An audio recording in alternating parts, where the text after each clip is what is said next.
Jadi harusnya siapa? Urutannya begini saudara. Jadi dalam rumah tangga yang ada di posisi tertinggi adalah Tuhan. Karena Tuhanlah inisiator dalam rumah tangga, terbentuknya hubungan rumah tangga.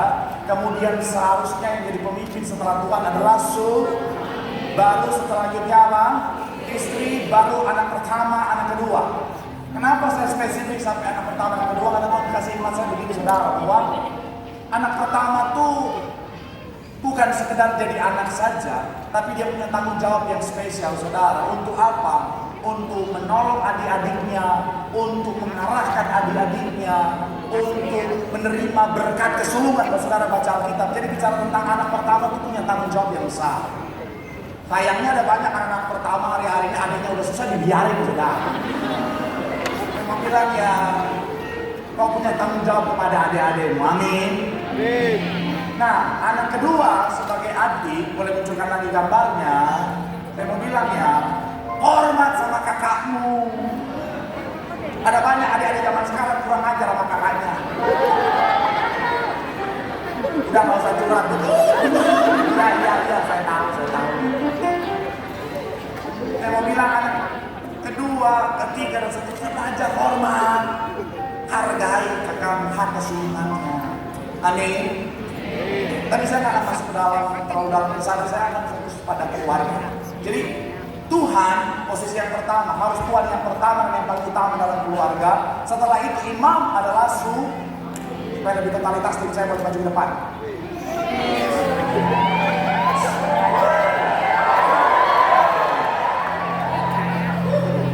Yang wanita-wanita kita udah kayak boy band. Sini anak saya, sebelah sana aman ya. Oh. Nah, ini jadi Tuhan walaupun nggak cocok. Urutannya begini. Dalam rumah tangga harusnya Tuhan yang pertama, kemudian suami, istri, anak-anak. Nah, ini penting. Kenapa? Karena saya bilang saudara, Tuhan sudah menciptakan suami menjadi pertama kali manusia yang diciptakan supaya dia mampu jadi imam dalam keluarga. Apa sih imam? Imam itu pemimpin saudara. Pemimpin dalam keluarga, terutama dalam membawa keluarga untuk semakin dekat dengan Tuhan. Makanya saya mau bilang ya, istri-istri, Alkitab catat apa? Ya contoh. Hai istri. Contoh. Istri-istri Alkitab bilang, hai istri tunduklah kepada suami adalah imam dalam keluarga. Ini penting. Coba kita baca selanjutnya dulu saudara. Saya menarik dengan kisah Abraham dan Sarah dalam obrolan ini. Coba kita lihat selanjutnya. Berkatalah Sarah kepada Abraham, kau tahu Tuhan tidak memberi. Karena itu apa? Mungkin oleh dialah aku dapat apa? Dan Abraham mendengarkan. Siapa yang jadi imam dalam keluarga dalam ayat ini? Harusnya selanjutnya, maka ia memandang rendah akan nyonyanya itu.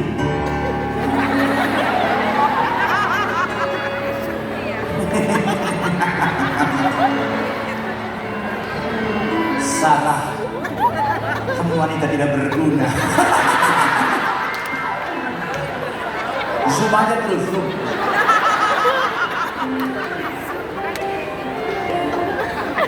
Gimana, udah glowing saya? Endorse. Mundur. Lanjutkan. Jadi ternyata Hagar jadi sombong. Jadi sombong. Ganjian. Jadi sombong. Kemudian ayat selanjutnya, lalu berkatalah Sarai kepada Abraham, penghinaan yang kuderita ini adalah tanggung jawabmu. Siapa tadi yang suruh Hagar nikah sama Abraham? Terus artinya harusnya tanggung jawab siapa? Tapi apa yang Sarah katakan? Penghinaan yang kuderita ini adalah tanggung. Calon para suami, kalau kau nggak salah tapi kau disalahkan, memang udah dari ribuan tahun yang lalu.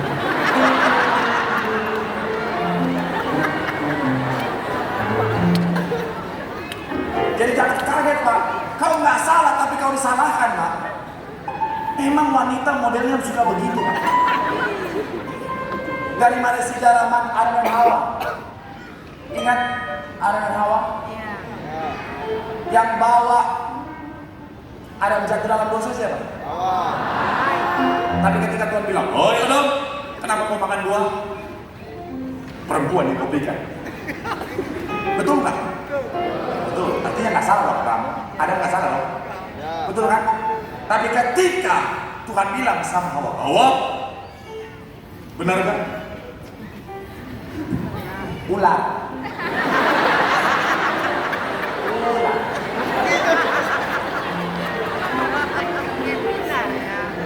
Untung ularnya jantan. Kalau ularnya betina, pasti ular betina akan bilang pohon.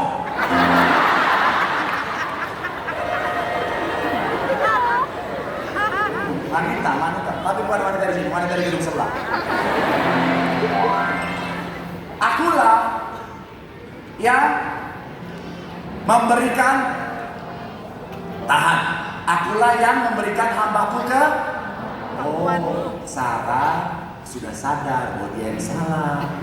Jangan terlalu suuzon sama Sarah. Biasakan tuh husnuzon gitu kan. Jadi ternyata Sarah tahu, oh iya aku yang memberikan itu ke pangkuan mungkin. Dia sadar dia yang salah. Kalimat selanjutnya. Tetapi baru saja ia tahu bahwa ia mengandung, ia memandang rendah aku. Perhatikan, Tuhan kiranya yang menjadi hakim antara aku dan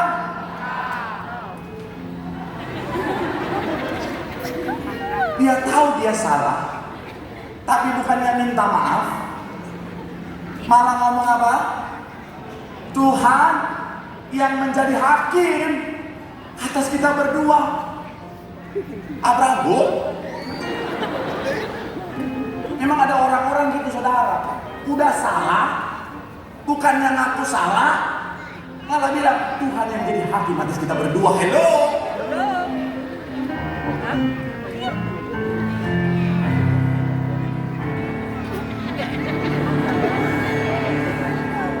Makanya shalom para pria. Kalau pacarmu atau istrimu salah, terus dia nggak mau minta maaf, itu sudah dari ribuan tahun yang lalu. Kan Sarah udah sadar bahwa dia yang salah, tapi bukannya maaf ya, enggak. Biarlah Tuhan yang jadi hakim atas kita berdua. Makanya laki-laki kalau salah, maaf sayang. Coba kalau wanita yang salah, kamu salah kan? Iya aku salah, tapi akan ada banyak alasan. Kamu yang salah. Makanya ada peraturan. Yang pertama, istri tidak pernah salah. Poin yang kedua, kalau istri salah, tinjau kembali poin yang pertama. Betul para wanita? Bertobat. Turut berduka cita. Saya mau bilang saudara, kita akan fokus ayat 2. Ayat 2 begini. Berkatalah Sarah kepada Abraham, engkau yang tahu Tuhan tidak, itu mimpi. Harus laki-laki yang jadi pengambil keputusan yang utama dalam rumah tangga. Jangan istri-istri, enggak apa-apa dengan saya. Kamu dengan saya. Jangan. Harus suami yang jadi imam dalam rumah tangga nih. Makanya istri tunduk pada suami. Saya selalu bilang buat para wanita yang mau menikah, kalau kau belum siap tunduk sama suami, jangan menikah. Karena ketika kau bilang siap menikah, kau siap untuk tunduk pada suami. Amin para wanita.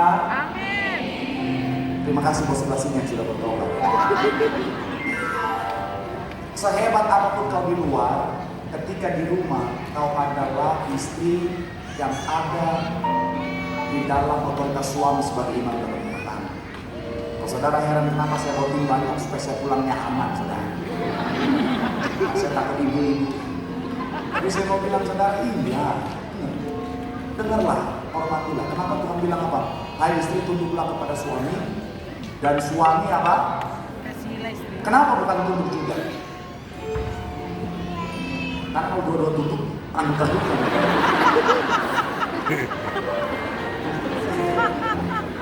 Makanya, ya, gimana logika saya? Mantap kan?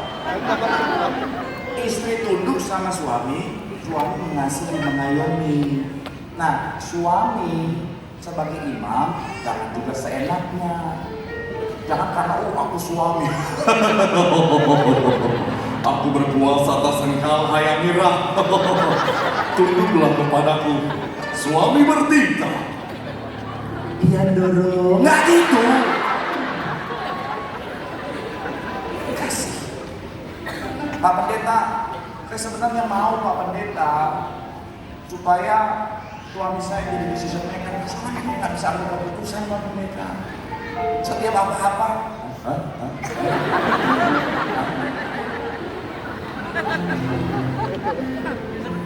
Akhirnya ada banyak istri-istri maju jadi pengambil keputusan, suami dia taruh di belakangnya. Benar nggak gini? Ya.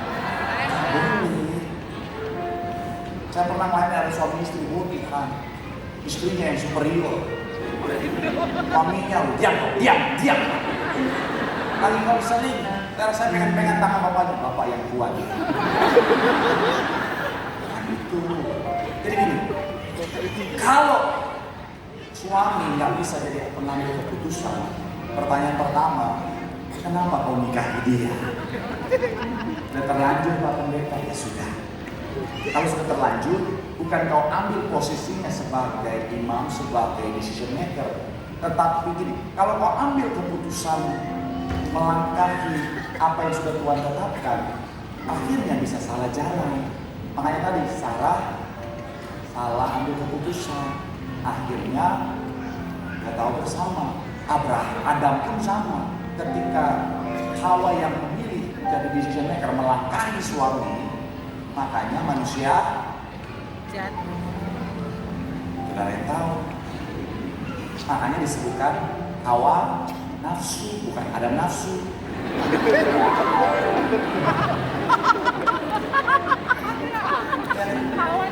Jadi jangan ambil posisi dan harus suami di belakang, karena akhirnya jadi jauh dari Tuhan. Akhirnya keputusan bisa salah. Terus Pak Pendeta harus gimana kalau suami saya nggak bisa ambil keputusan? Tetapkan dia di posisi sebagai imam, atau sebagai istri menopang dia sampai dia mampu jadi imam dalam keluarga. Jadi bukan gantikan posisinya, tetapi support dia sampai dia jadi imam. Tadi saya sesi pertama, suami istri datang sama saya pagi-pagi dan bilang, Pak, saya kesaksian. Kenapa saya suka hadir di sesi Bapak? Karena saya suka cerita, saya punya kesaksian pribadi. Suaminya dulu bukan orang percaya. Suaminya, dia bilang suami yang jahat, suami yang tidak bertanggung jawab, bahkan suami yang suka menganiaya istri. Dia tunjukin dia pernah disiram minyak panas oleh suaminya itu, saudara. Singkat cerita, dia bilang, tapi saya nggak mau menyerah, saya selalu berdoa buat suami saya selalu mendukung dia supaya jadi suami yang baik. Singkat cerita Pak, dalam proses perjalanan itu, suami saya main handphone nonton khotbah tentang khotbah Bapak, kemudian dia tertarik. Akhirnya dia datang ke gereja dan mulai saat itu pemulihan mulai terjadi. Hari ini Pak, dia jadi suami yang baik, suami yang bertanggung jawab, suami yang sayang istri. Boleh berikan tepuk tangan yang paling meriah.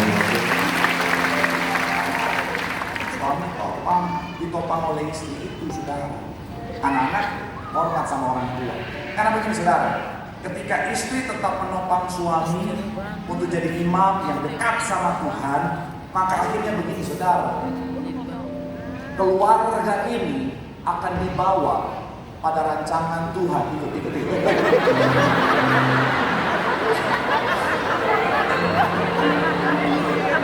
Keluarga ini akan dibawa pada rancangan damai sejahtera yang sudah Tuhan sediakan. Boleh berikan sekali kita tepuk tangan yang paling meriah buat Tuhan.